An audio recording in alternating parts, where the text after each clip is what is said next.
Hi, and welcome to Rabbit in Moon Tarot. My name is Angel, and I'll be doing a general collective read today.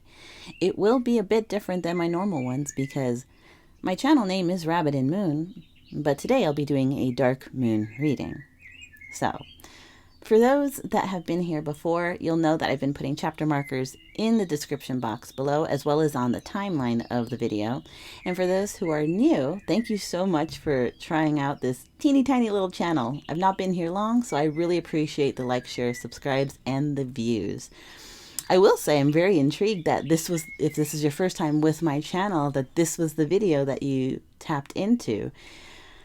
I feel like you might be my kind of people.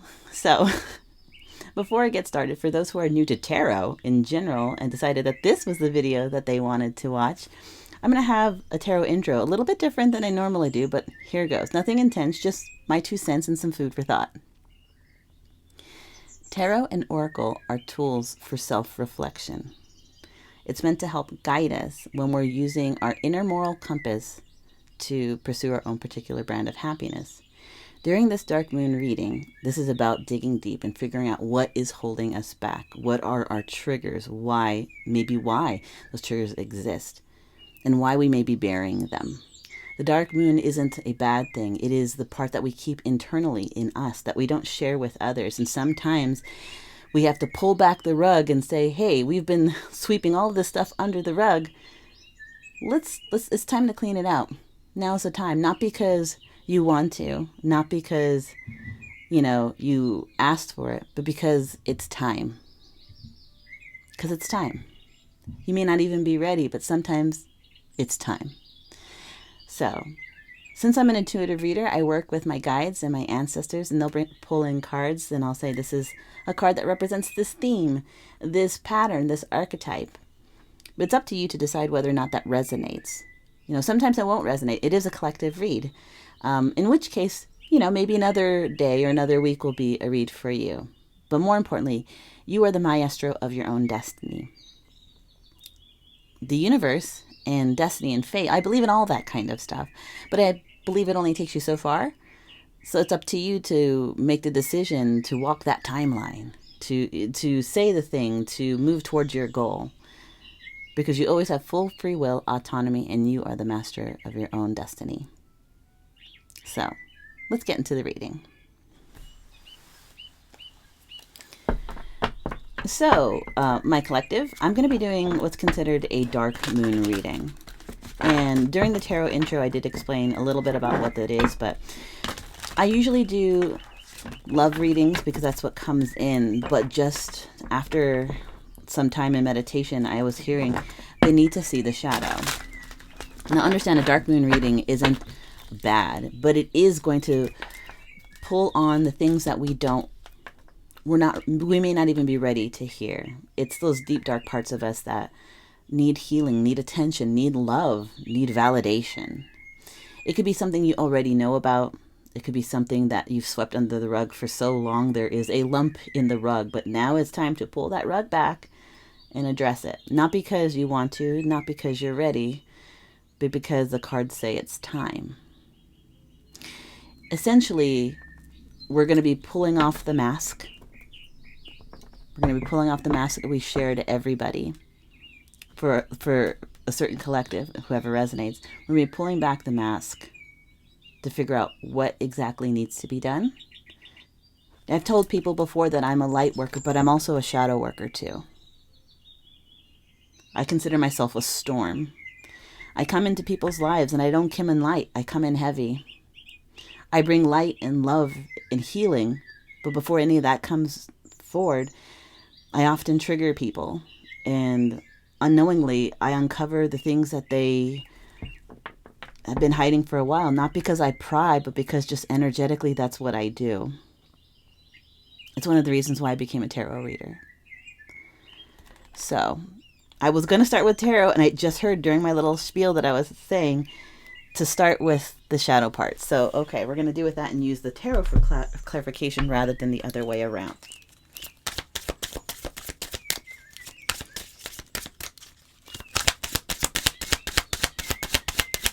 Also, I'm also hearing that part of this journey, for those that it resonates, this is a Plutonian journey. This kind of reading is a Plutonian journey. It is influence of the planet Pluto.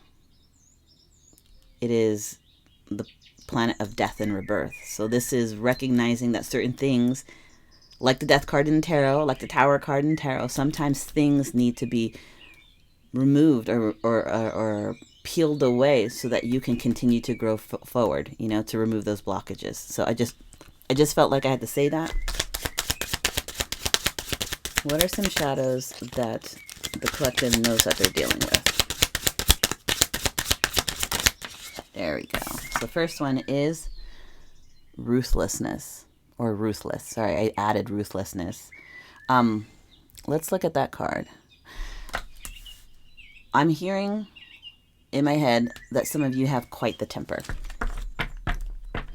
I'm hearing you have your tongue is like a guillotine, that you're quick to snap back, that you strike fast like a snake.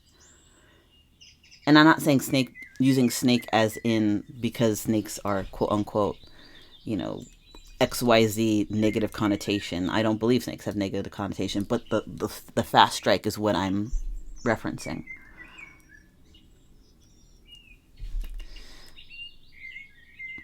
This feels like the collective has some sort of hot temper. I'm hearing that when you're pressed anxiety, when you're uncomfortable, when you feel ashamed, when you feel attacked, when you feel misunderstood, you strike really fast. There's something with this energy that makes me feel like you have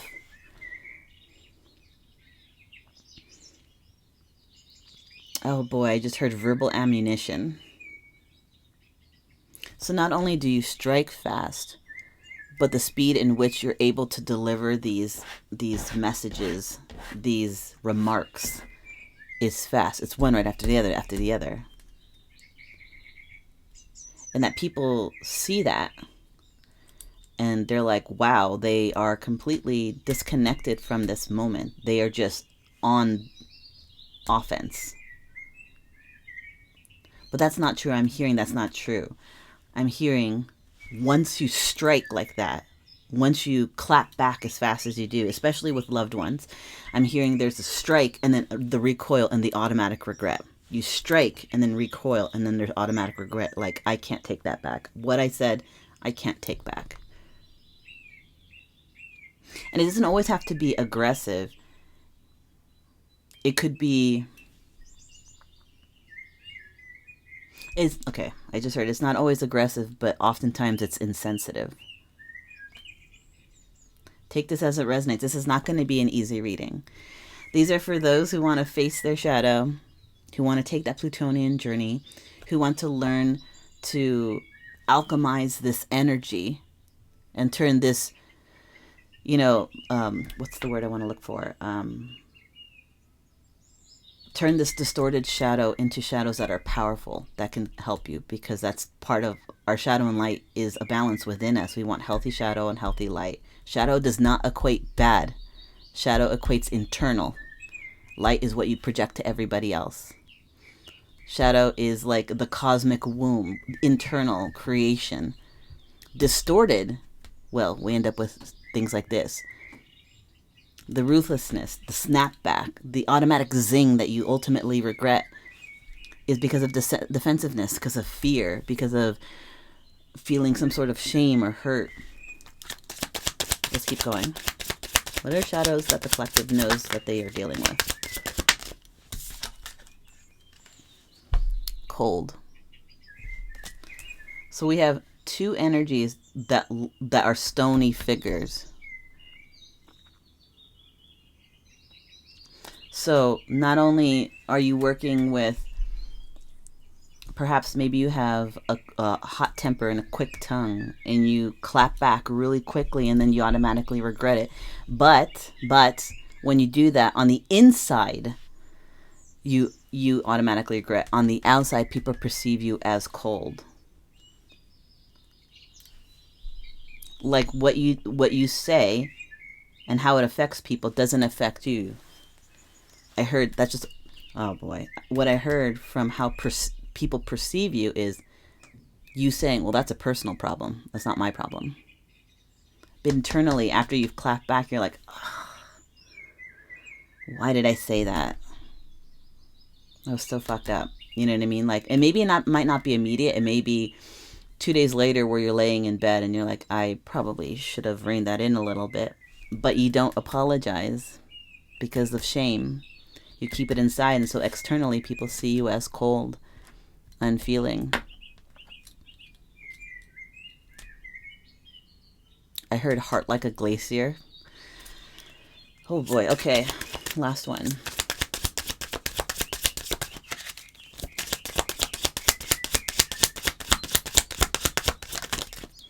Oh, we have 2. Which one do you want me to take? The bottom one? Okay. Cowardly. This is not calling you a coward. What it is saying is that you're afraid to be your authentic self. Something here is saying that the reason why you clap back is because of fear, of shame, of misunderstanding.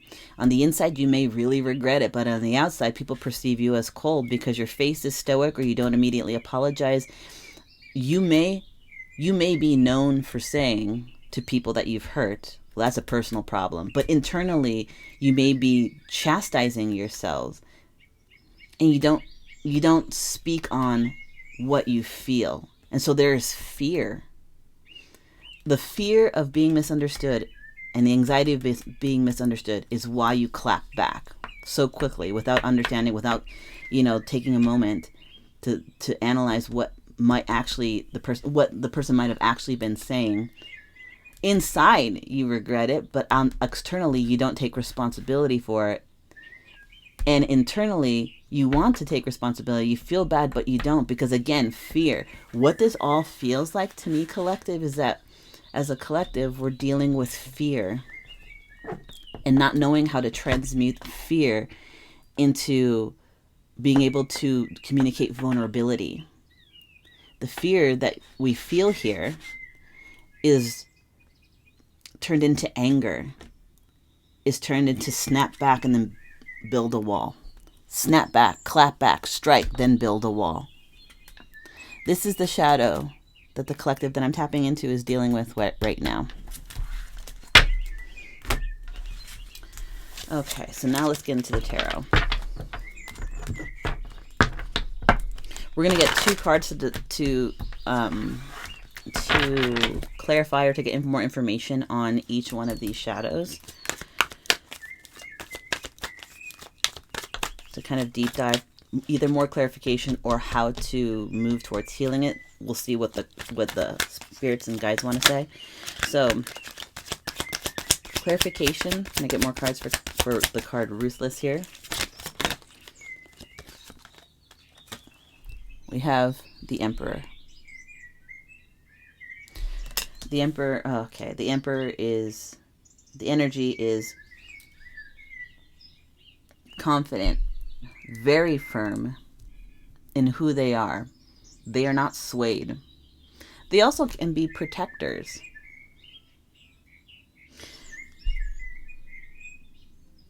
I'm hearing specifically, and this may only resonate with certain people, it feels like from this ruthless energy, it feels like in most situations, you are very level-headed.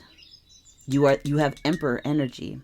Gender doesn't matter. It's the energy of being like 100% authentic to yourself. Both a protector, you can be on defense or offense. You cross all the T's, dot all the I's. It's very fiery energy. This is Aries energy. So if that resonates with you, then that may be part of it. But regardless of how even you are, I'm hearing there's one aspect of your life that you're particularly sensitive, that if people even broach the subject, is when you snap back.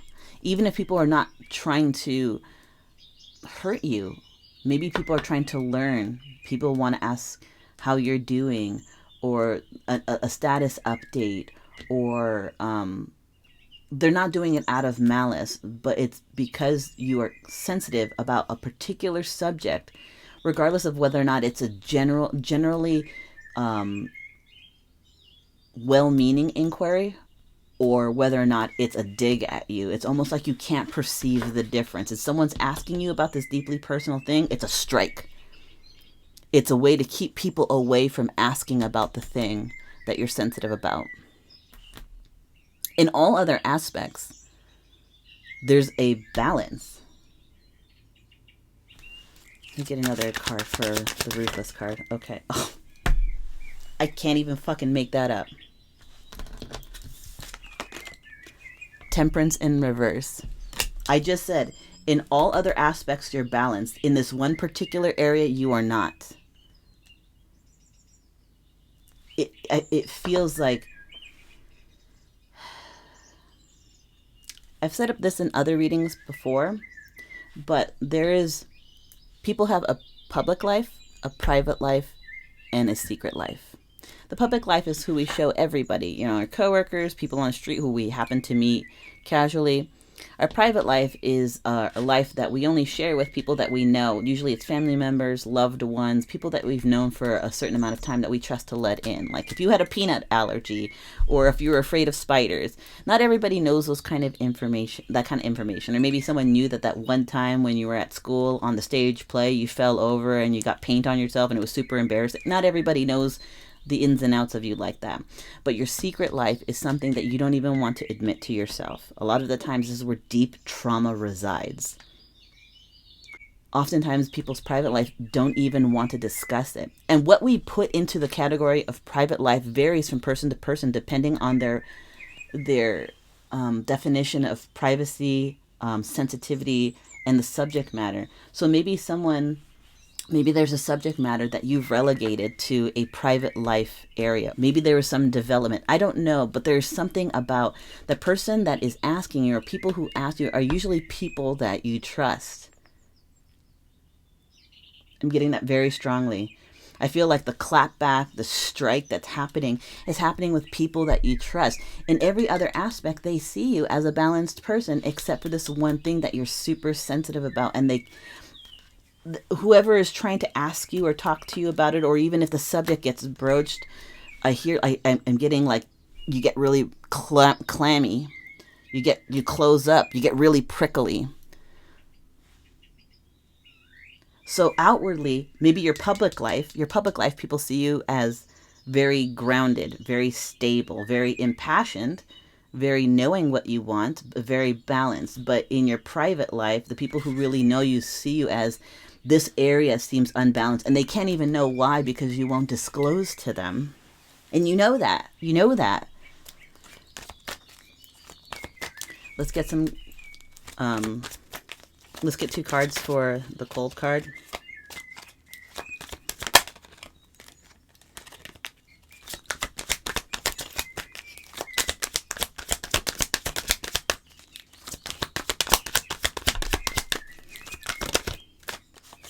Okay. We have 9 of Pentacles. Again, I'm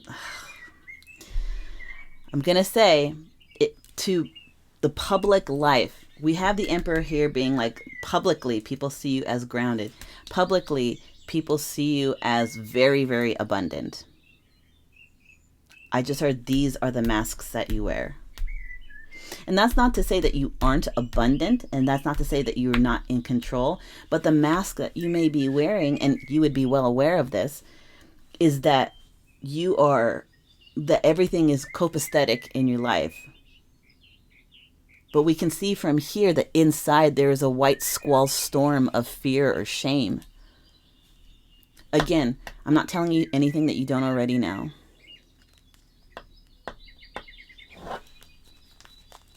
People see you as having your shit together. Like you've got a job that pays well.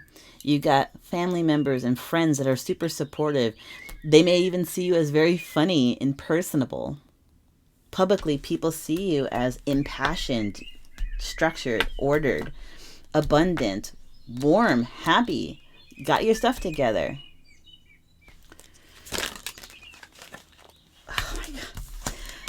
I didn't even get a chance to shuffle, and that just came out. But internally, we have Five of Pentacles. This is going to make me emotional. You feel like you're on the outside looking in. This mask that you wear, you know that you're wearing it, and I almost feel like you're reluctant to put it on every single day. And I do feel like every single day, well, maybe not every single day, but there seems times when you want to be authentically yourself, and you're like, you are a heartbeat away from just being like, I'm just gonna like speak my truth. Speak truth to power kind of thing. I'm going to speak my truth.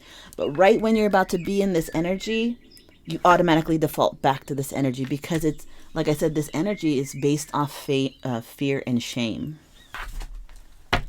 Five of Pentacles, feeling like you're looking in from the outside, that you lack something in some way. Fear and shame has you feeling like you are not worthy to come in from the cold. You are not worthy to experience a certain level of love or success. That's something that's like deep in you, but what you wear, people, okay, what I'm hearing is what you wear as a mask, people wouldn't even guess that you feel this way. And the only people who really understand that you feel this way are people who are close to you, who can see that you're imbalanced. Maybe they've, oh my gosh. Collective, I'm so sorry. This is the Dark Moon reading. We're reading shadows. The things that, we as a collective, myself included, the things that we need to heal and transmute it from distorted shadow into shadow and strength. But people who, like maybe coworkers and people who meet you, see you as this stable and abundant energy, but people who are close to you have seen the snap, the switching. I'm just hearing Jekyll and Hyde. That doesn't mean that it is anger all the time.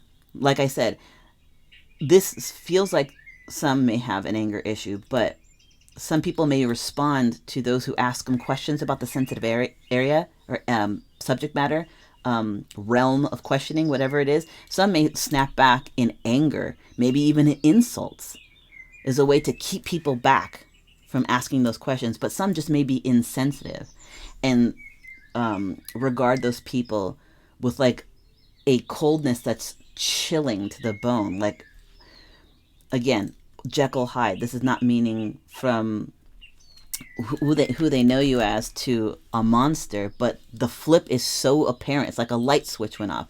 Like people could see it in your eyes. Okay. Let's look at the card, what I would like to say the card of fear, because I don't really like the word cowardly, but the card of fear.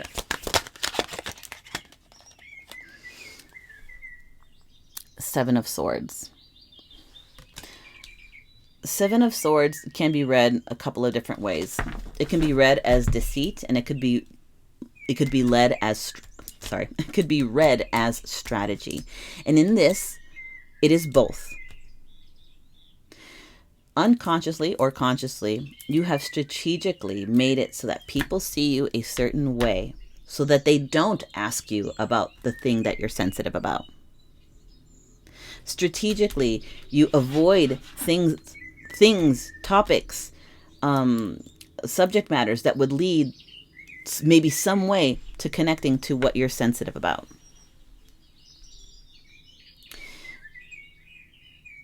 And then if it does come to pass, we have this energy of being imbalanced. Again, clapping back, striking because of fear, because of shame. And when I say those things, again, that is no judgment. That is an understanding of shadow.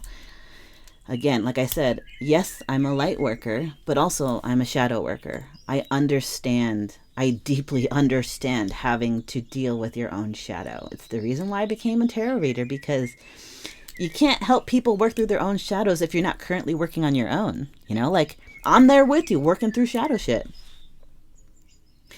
So the Seven of Swords is about lying to yourself. Like you've come up with this elaborate strategy on how to make sure people only view you as, the happy-go-lucky person, the party boy or the party gal, someone who's always happy and smiling and more than willing to help. You're lying to yourself because you are not feeling that way. You're feeling internally some sort of shame or guilt about something. And you're so good at wearing this mask that the public doesn't know about it. The people in your private life know about it. So maybe you suffered some sort of argument that was perceived or seen by people in your private life, friends, family, loved ones. So they know that you wrestle with this. That's why I say when someone from your private life asks you about the thing that you're sensitive, you strike. 2 reasons. One, you're lying to yourself. You're not striking out of anger. You're striking out of fear and shame. And 2, you strategically only strike at people who already understand and love you because you know that they'll forgive you. You unconsciously know that they'll forgive you because they know that you have a trauma or a wound on your soul. You wouldn't do it to someone from the public because then it could get out. You're trusting the people in your private life to keep it private, but you're lying to yourself. They may keep it private. I'm not saying they're going to spill, spread your dirty laundry everywhere, as they say, but you're lying of yourself, saying that this is the best coping mechanism. And I feel like I'm telling you something that you already know. Okay, then we've got 2 of Pentacles. So you have a very distinct decision. But you have a very distinct decision to make. You don't have to be a tarot reader to understand what the decision is. Move towards healing or continue to operate in a distorted shadow. 2 distinct possibilities.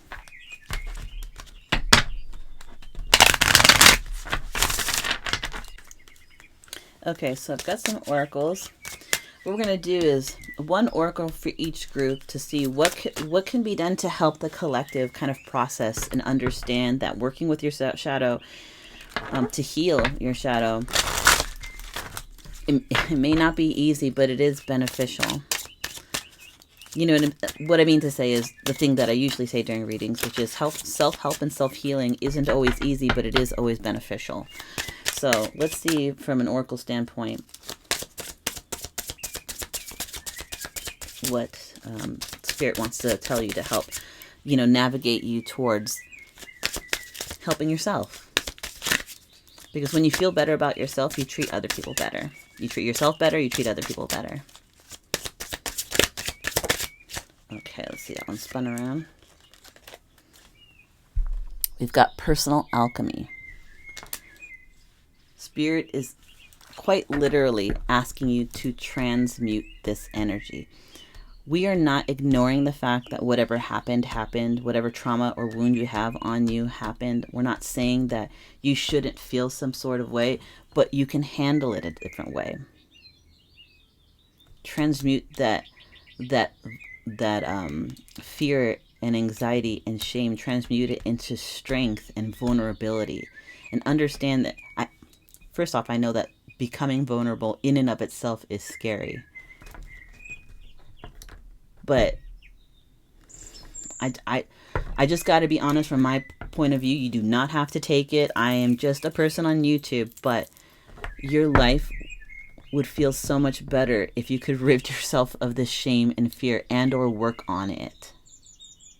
I'm speaking from experience for myself. I could speak only personally. That living with distorted shadow can be incredibly difficult and is unnecessarily isolating. Recognizing that you need to work on your shadow, make friends with your shadow, transmute it into strength and vulnerability rather than fear and shame. It's actually freeing. So, Spirit is saying, I want you to, and I believe you want it too, transmute the fear, anxiety, and shame into strength and vulnerability.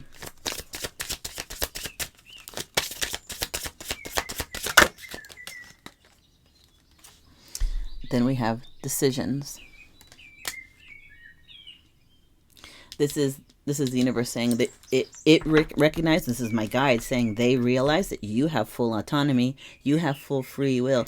You decide how you're going to run your life. Spirit is asking you to transmute the distorted shadow into strength. But it also fully realizes that you have to want it for yourself. You have full free will and you have autonomy, and you are the maestro of your own destiny. You have to want it. There's not anybody who's going to come in to fix it for you. There's not a magic pill that you can take and all of a sudden it's gone. And I don't mean to make light of it, but it is basically that silly little, analogy or whatever you'd call it is representative. There's nothing in your world that is going to change you until you decide that you want to take the steps to change it about yourself, to heal it, to give it the attention and love. Again, I want to say that the shadow is not bad. It is creative. It is your personal world. It is your emotions internally. And your light is how you view the world, how you work with the world, the healing you put out into the world. Okay, one more.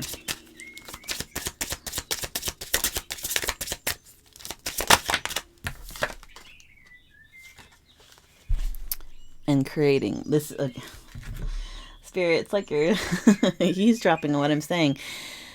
This is, again, co-creating your reality with the universe, with the energies, with your God, with your ancestors, whatever you want to say, even if you think about it as your higher self or the version of yourself you want to be, not the version you are currently, where you're allowing fear, anxiety, and shame to take the wheel and drive, and you're just in the car. This is you taking the wheel and moving towards your destiny, co-creating with the universe, again, with your ancestors, with your gods, however it resonates. You have to create your reality. You have to create, the life that you want. I understand it can be daunting. I really, really do. The Dark Moon reading is just putting forth what it is that the collective may be dealing with at the time. This may be not an issue that you're dealing with all the time. It may be, it may not. It may be something that has currently come up because something recently happened. Or it could be something that you've dealt with for a really long time. Take it as it resonates. There's a part of me that wants to get one card, like as a parting oracle. So we're going to use the Inner Child Oracle because it's one of my favorites to use for closing an oracle read. Okay, then we have Be Still. To stay needlessly busy is to stay distracted. Something that can help us survive our pains and troubles, but does nothing to heal them. Though it may seem daunting, take time to be still. Relax and let your senses rest, putting away all sources of stimulus. Let the silence envelop you and let yourself just be. Honestly, I feel like that's straight up from the universe being like, oh, my arm pulled that in, so I'm going to go ahead and read it. Write a letter. Writing down our thoughts and emotions can help us become more aware of them, as many things reside within us that we might not know until we give them a space to come forth. Now is the time to write a letter, either to your inner child or as your inner child. Have patience with this process. Give yourself plenty of time in which to do it. Oh my God, that's so perfect to go with this. What I was going to say is, sometimes you have to really give yourself, like it says, the time to sit in your feelings and really think, why? Where does this come from? Like, turn off your phone, turn off the music, turn off the TV, and just sit in silence for a second and ask, why do I do this? Why do I respond this way? Sometimes it helps, like it says, to write a letter, to start that journey to self-healing, whether or not you are, utilizing, is it behavioral cognitive therapy? Behavioral cognitive therapy, whether you choose to speak to a counselor or a psychologist, whether or not you want to day by day open up little by little divulging vulnerability each day at a time to those that you truly trust. However you do it at a pace that you're comfortable with, but always make progress. Always stay safe. Always reach out when you need help. Don't keep things in if you're feeling dark. All of this stuff is important. But in order for any of that to happen, you have to choose it. You have to want to change. You have to want to be better for yourself, not for anybody else, but for yourself. And when you're better for yourself and you love yourself, you treat people better. The world treats you different. So, with lots of love, lots of light, and care for your shadow. This is Rabbit and Moon Tarot. My name is Angel, and I will see you at the next reading.